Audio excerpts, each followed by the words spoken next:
তো আশা করি আপনারা সবাই সাবস্ক্রাইব করবেন এবং আজকের সারাদিনের আমাদের যে প্রোগ্রামটা ছিল সেই প্রোগ্রামটা আপনারা এই চ্যানেলে দেখতে পারবেন। ভাই আপনারা তো ছোটবেলায় আশরাফুল ভাইয়ের সাথে চলছেন, তো ছোটবেলার আশরাফুল ভাই আর প্রফেশনাল আশরাফুল ভাই দুইজনের মধ্যে পার্থক্যটা কি?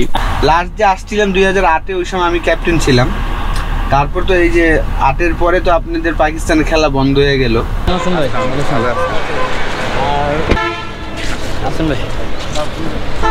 শুভ সকাল সবাইকে। আজকে একটি নতুন ব্লগ নিয়ে হাজির হলাম। আমি সি অফিস থেকে ডিরেক্ট চলে আসলাম হচ্ছে ভৈরব জান্নাতের সামনে চলে আসছি। তো এখানে আসার উদ্দেশ্য হচ্ছে আমরা কিশোরগঞ্জ যাব, কিন্তু সাথে আরেকজন খুব ইম্পর্টেন্ট একজন মানুষ রয়েছে, মোহাম্মদ আশরাফুল ভাই আছেন। তো উনিও মূলত আমাদের সাথে কিশোরগঞ্জ যেতেছে। তো ওনাকে নিয়ে মূলত আমরা একটা ছোটোখাটো ব্লগ তৈরি করব। আশা করি সবার কাছে ভালো লাগবে। তো আমরা নাস্তা করে এখন জান্নাত থেকে বের হলাম। আমরা দাঁড়িয়ে এখানে অপেক্ষা করতেছি আজকের যে আমাদের যে আকর্ষণ, উনি আসবে, ওনার জন্য আমরা অপেক্ষা করতেছি। উনি কাছাকাছি আছেন, অপেক্ষা করতেছি যে আমাদের আজকের যে মূল আকর্ষণ খেলা, মোহাম্মদ আশরাফুল, বাংলাদেশ ক্রিকেটের প্রথম সুপারস্টার, উনি আসবে। এই জন্য ওনাকে একসাথে নিয়ে আমরা ভৈরব থেকে আমাদের আবদুল্লাপুরের উদ্দেশ্যে রওনা হব। আপনার জন্য অপেক্ষা করে ঘুমাইতেছিলেন নাকি?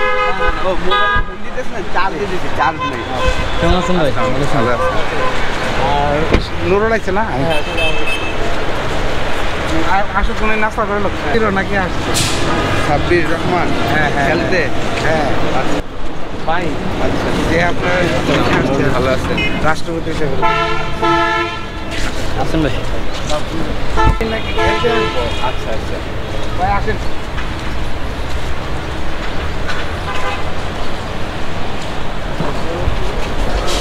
খেলার কয়টা?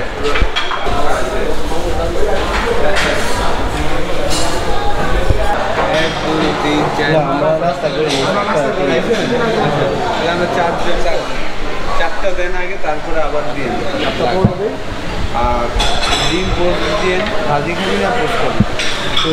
ডিম পোস্ট দিন 4টা, আর ওই ডাল দেন 2টা, আর চিকেন। আগেই বলেছি আমরা যেহেতু খুব সকালে বের হয়েছি, আমরা নাস্তা করার সুযোগ পাইনি। আশরাফুল ভাই ওনারাও নাস্তা করার সুযোগ পাননি, কারণ ওনারা ঢাকা থেকে ভৈরবে এসেছেন। তো ওনারা আসার আগেই আমরা মূলত আমাদের নাস্তা পর্বটি শেষ করে নিয়েছিলাম। দেন ওনারা আসলেন এবং আশরাফুল ভাইয়ের সাথে আশরাফুল ভাইয়ের 2 বন্ধু এবং ড্রাইভার সাহেব সহ ওনারা ওনাদের নাস্তা পর্বটি শেষ করলেন এবং আমরা আবার বেরিয়ে গেলাম। ভাইকে ওর গাড়িতে আসতে পারবে? আসলে আসতে পারেন ভাতিজা।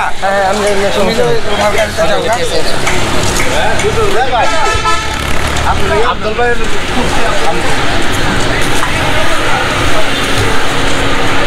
আপনার পিছে পিছাই না? আমি এটা তো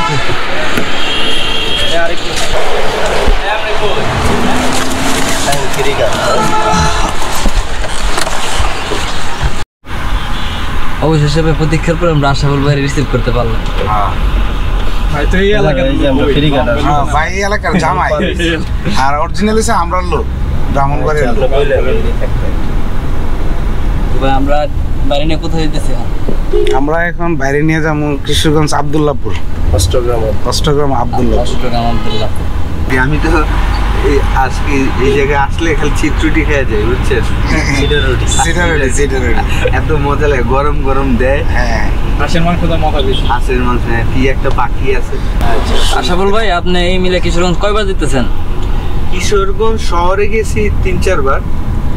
এই তুহিন ভাইয়ের ফ্রেন্ড দের মাধ্যমে 2-3 বার খেলতে গেছিলাম। নিগলিতে গেছেন নাকি? নিগলিতে গেছিলাম এই কিছুদিন আগে, পানির সময় আমার ফ্রেন্ডরা মিলে। শীতের ভিতরে নিগলিতে গেছিলেন? না, শীতে যাইনি। শীত ওইটা তো শীত নাকি? শীত মাত্র শেষ করলো। না, শীতে যাইনি, শীতে যাওয়া হয়নি। এইসব অঞ্চল বেড়াইতে হলে সবসময় আপনি খেয়াল করবেন পানির সময়, বর্ষার সময়। বর্ষাকালে আপনার আমাদের একটু ভাটি অঞ্চল, তো ভাটি অঞ্চলে আপনার চতুর্দিকে পানি থাকে। আগে ছিল চালের রুটি, বুঝছেন? এখন এই ভৈরবে বিয়ে করার পরে ওরা যে চিটা রুটি দেয়, মজা লাগে অনেক। চিতল পিঠাটা খাননি, এটা খাইতে হয় কিন্তু আবার শুটকির ভর্তা দিয়ে। পিঠা সবকিছুই খাই আমরা। আচ্ছা, আগামী শীতের সময় সেগুলো তো পিঠাটা হয় চিতল পিঠা আপনি ওই যে দুধ দিয়ে করে না, ওই ফুলা যায় যে, ওইটাও তো মজা। দুধ বলি ওইটাও তো অনেক মজা। আসল ভাই খেজুরের রস খাইছেন? খেজুরের রস এবার ভাইয়া 2 বার ঘুম থেকে উঠা যায় নিয়ে এসে খাওয়াইছে, এত মজা। সকাল সকাল খেলে মজা, সকাল রাইট। এটা 1-2 ঘন্টা পরে খাইলে মজা নেই, সাথে সাথে খাইলে মজা। আসলে হলো আপনি কোন সময় পাকিস্তান গেছেন? পাকিস্তান তো খেলার জন্য 10:30 টাইম দেওয়া আর কি, আমরা স্পিড বোটে উঠতেছি।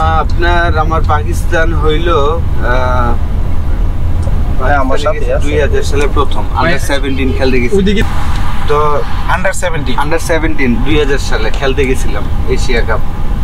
তো আমরা ছিলাম পিসি হোটেল, পার্ক কন্টিনেন্টাল হোটেল আর কি। পার্ক কন্টিনেন্টাল, হ্যাঁ, ওই হোটেল 5 স্টার হোটেল, শেরাটনের অপোজিটে করাচিতে।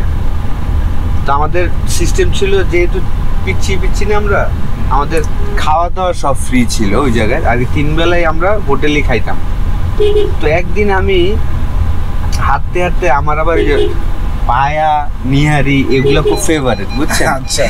তারপর ওই যে তুন্দুল রুটি এগুলা। তো একদম আমি হোটেল থেকে হাঁটতে হাঁটতে বাইরে হয়েছি, একটা সামনে একটা ব্রিজ আছে, ব্রিজের সাইড দিয়ে এই যে এরকম দোকান আছে, দেখি যে ওই জায়গায় সব রিক্সাওয়ালারা যায় ওদের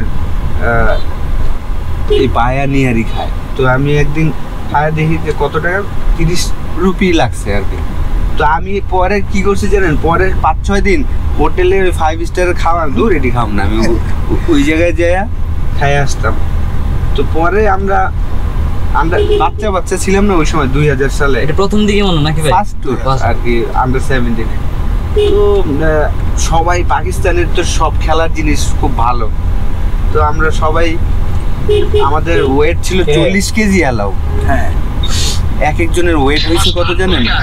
60 কেজি, 70 কেজি। কদিনে কেন জানেন না? আর কি লাগেজ এত ওয়েট হয়েছে কেন? এই পাকিস্তানতে ফোন দিছে। পাকিস্তান এম্বাসিতে আছে। আসসালামু আলাইকুম। আসসালামু আলাইকুম। ওয়ালাইকুম আসসালাম। ভালো আছেন ভাই? এই তো আছি ভালো। কালকে তো মোহাম্মদ হাফিজকে ভিসা দিলাম বাংলাদেশের, ওই মুফা ম্যাডামের হয়ে মনে হয় খেলবেন। মোহাম্মদ হাফিজ কালকে জি, ছিলেন মোহামেডান হয়ে খেলবে। হ্যাঁ সাইন দেয়া তো স্পিড বোটটা পেয়েছে, তুমি আগে দেখে আসো। এখন নামলে জ্বর হয়ে যাবে। হ্যাঁ। ও আসতেছে কবে? কাল 16 তারিখ। আমার সাথেই মনে হয় ফার্স্ট ম্যাচ ব্রাদার্সের সাথে। ও আচ্ছা, না বলছে রিসেন্টলি চলে যাবে, 2-4 দিনের ভিতরে চলে যাবে। হ্যাঁ। তো আসেন সব মিলে ভালোই। আসি, আল্লাহ রাখছে ভালো। পাকিস্তান আসছিলেন আপনি কখনো টুর খেলতে? পাকিস্তান আমি অনেকবার আসছি। জি, পাকিস্তানের গল্প ভাই এখন করতেছিল। এজন্য আমি ফোন দিচ্ছি। ওই যে লাস্ট 2000 সাল থেকে 2008 পর্যন্ত আমি ক্যাপ্টেন। লাস্ট যে আসছিলাম 2008-এ, ওই সময় আমি ক্যাপ্টেন ছিলাম। তারপর তো এই যে 8-এর পরে তো আপনাদের পাকিস্তানের খেলা বন্ধ হয়ে গেল। পরে তো রিসেন্টলি আবার গেল বাংলাদেশ টিম, 2020-এ মনে গেল না এরকম। হ্যাঁ 2020 আসছিল। ওই 20-এর আগে যে 2000 বাংলাদেশ অনেকবার আসছে। আমরা মূলত গাড়িতে কিছুক্ষণ অপেক্ষা করতেছিলাম, কারণ হচ্ছে স্পিড বোট প্রস্তুত আছে কিনা সেটা জানার জন্য। তো এক পর্যায়ে এই গাড়ির চালক শাহিন ভাই এসে জানালেন যে স্পিড বোট প্রস্তুত আছে এবং গাড়িটাকে উনি ঘোরানোর জন্য প্রস্তুতি নিচ্ছেন। তো শাহিন ভাই গাড়ি ঘুরিয়ে নিলেন। আর আমরা যেহেতু আশরাফুল ভাইয়ের সাথে অনেকক্ষণ গাড়িতে ছিলাম, তো আশরাফুল ভাইয়ের কোন খাবারটা বেশি পছন্দ, কোনটা উনি বেশি পছন্দ করে, কোনটা খায়, সেসব সম্বন্ধে আমরা জানতে পেরেছিলাম। আর আশরাফুল ভাইয়ের পাকিস্তানের ট্যুরের একটি গল্প আমরা শুনতে পেয়েছিলাম, সেই গল্পটি আমরা অর্ধেক শুনেছিলাম। আর সেই বাকি অর্ধেক গল্পটুকু আমরা পরবর্তী স্পিড বোর্ডে আমরা শুনবো, যে পরবর্তীতে কি হয়েছিল সেটা আমরা স্পিড বোর্ডে শুনবো। তো ভাই আমরা আসছি কই? ফেরিঘাট। আশুগঞ্জ ফেরিঘাট। এখন আমরা বাইরে নিয়ে হচ্ছে স্পিড বোটে আমরা ইয়াতে যাব, এই ইয়াতে আব্দুল্লাহপুর। এমনি তো বাইরে তো যাওয়া যাবে, বাইরে লাইট হবে। আমরা এখান থেকে সহজ হবে, এই জন্য আমরা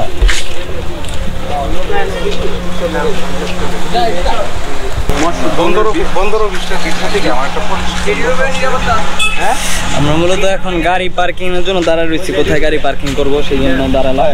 তো এখান থেকে কারণ গাড়িটা তো সেভ করে রাখতে হবে, আশাফুল ভাইয়ের গাড়িটা আর হচ্ছে ওইখানে যে আমাদের গাড়িটা ছিল সেটা পার্কিং এর জন্য জায়গা করতেছি আমরা 5 জন। আপনারা কয়জন? আমরা 4 জন। 3 জন, 8 জন হয়ে যাবে। আমরা 4 জন। 4 জন। হ্যাঁ ড্রাইভার সাহেব 5 জন না, 4 জন। 4 জন 8 আমার ড্রাইভার যাবেন না, উনি যাবে না। আপনি যাবেন না? না ওনার গাড়ি থাকবেন? হ্যাঁ আমি থাকি। উনি কালকে আর প্রোগ্রাম আছে। আচ্ছা আচ্ছা। তো এক পর্যায়ে আমরা দেখতে পেলাম আশরাফুল ভাইয়ের যে ফ্যানরা তারা এসে আশরাফুল ভাইয়ের সাথে ছবি তোলার চেষ্টা করছে এবং আশরাফুল ভাইয়ের সাথে ছবি তুললেন। এবং আমরা আরেকটা জিনিস খেয়াল করলাম যে আশরাফুল ভাইয়ের সাথে ছবি তুলে তার যে ফ্যানরা খুবই খুশি হয়েছিলেন এবং খুবই খুশি মনে তাকে বরণ করে নিচ্ছিলেন। তো আমরা এক পর্যায়ে এই নদীর ঘাট বেয়ে নিচের দিকে নেমে গেলাম। টোটাল আমরা 8 জন, আশরাফুল ভাইয়ের সাথে ওনার ড্রাইভার সহ ছিলেন, উনি সহ 4 জন ছিলেন আর আমরা ছিলাম 4 জন। তো আমরা এই 8 জন মিলে মূলত স্পিড বোটে উঠে গেলাম।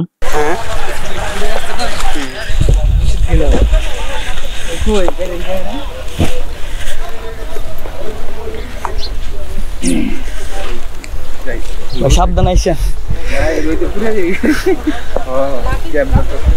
তো আমাদের আজকের এই পর্বটি এই পর্যন্ত থাক। পরবর্তী পর্ব নিয়ে আমরা খুব শীঘ্রই হাজির হচ্ছি। আর যদি ভিডিওটি ভালো লেগে থাকে অবশ্যই ভিডিওটি শেয়ার করতে ভুলবেন না। ধন্যবাদ সবাইকে।